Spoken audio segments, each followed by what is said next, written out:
Assalamualaikum warahmatullahi wabarakatuh. Baik, rekan-rekan mahasiswa, kita ketemu lagi di minggu ke-14. Kita akan bahas bab 7, yaitu tentang konsentrasi tegangan.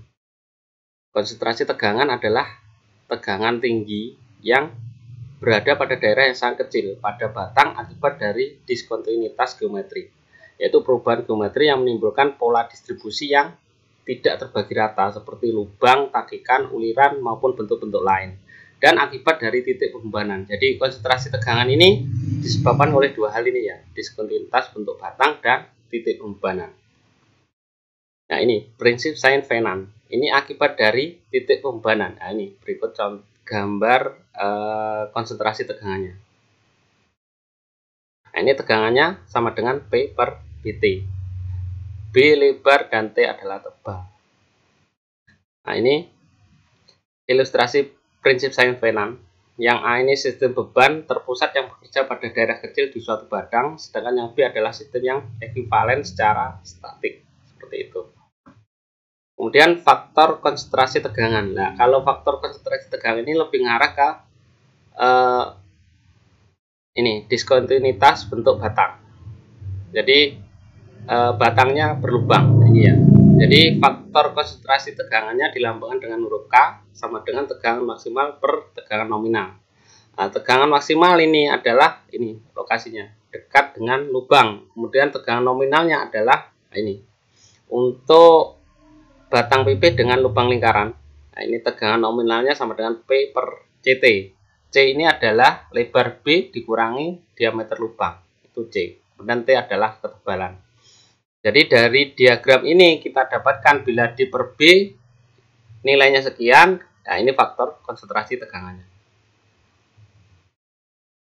Nah, ini berikutnya adalah faktor K untuk bidang datar dengan solder fill. Nah, ini solder fill itu ini, jadi pengecilan dari lebarnya berbentuk R. Ini untuk mengurangi konsentrasi tegangan. Nanti nilainya ini faktornya. Nah, ini R per C. R itu B min C per 2 ya. Bisa dicari di sini. Nah, berikutnya adalah batang bundar. Nah, ini D. Batangnya bundar. Tetap dengan ada solder fill. Desain terhadap konsentrasi tegangan itu penting jika ini elemen struktur mengalami beban berulang, kemudian menerima beban dinamik seperti beban kejut, kemudian elemen struktur tersebut mengalami temperatur yang rendah, dan yang terakhir elemen menerima beban statis dan bahannya getas. Jadi ini wajib dihitung konsentrasi tegangannya seperti itu. Kemudian perilaku non-linier. Ini adalah tipe-tipe perilaku bahan yang diidealisasikan. Jadi ada 4 ya.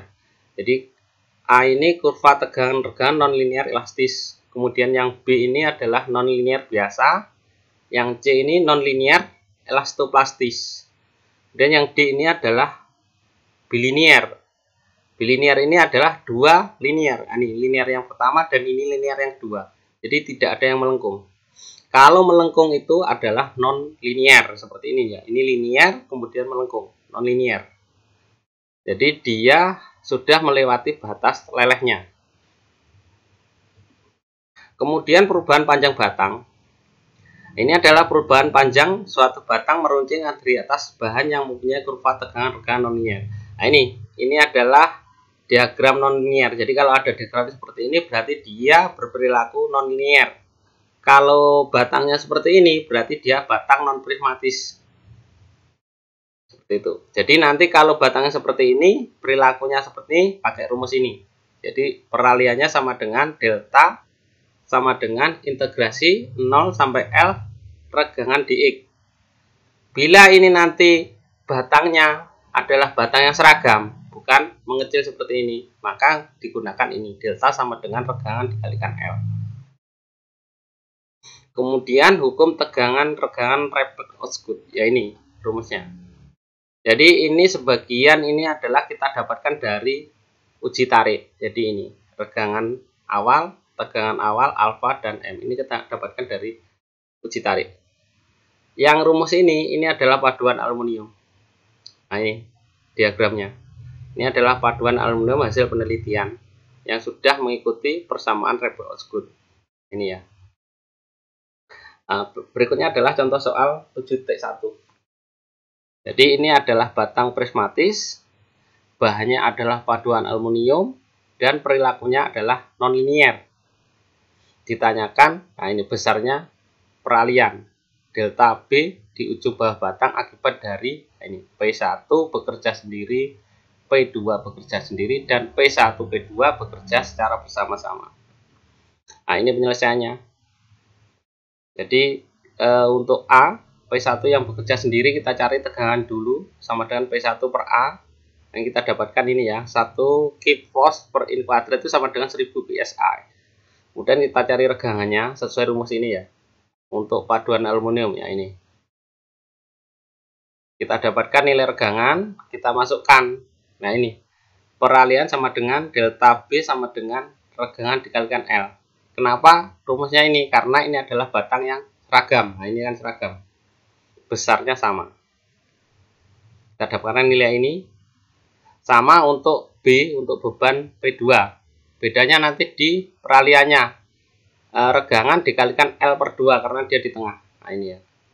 Kemudian yang C, beban P1 dan P2 bekerja secara bersama-sama. Nah ini di setengah bentang atas dan di ujung bawah ya. Dicari tegangannya, dapat tegangannya, dan besarnya peralihan bisa dihitung. Nah, dari nilai ini dapat kita simpulkan pada struktur nonlinier, peralihan yang dihasilkan oleh dua atau lebih beban yang bekerja secara simultan tidak sama dengan jumlah dari peralihan yang dihasilkan oleh masing-masing beban yang bekerja secara terpisah. Jadi dari soal ini ya, yang A untuk peralihannya 0,3 ditambah B ini ya 0,0172, totalnya 0,3172 in ya. Nah itu tidak sama ketika P1 dan P2 bekerja secara bersama-sama. Nah ini 0,4 itu pada struktur yang berperilaku non-linier seperti itu. Baik, itu yang bisa saya sampaikan. Nanti materi lainnya bisa dipelajari lewat jurnal yang saya lampirkan. Dan mungkin nanti juga saya lampirkan tugas. Kalau ada pertanyaan bisa disampaikan lewat forum diskusi e-learning, email, atau WhatsApp.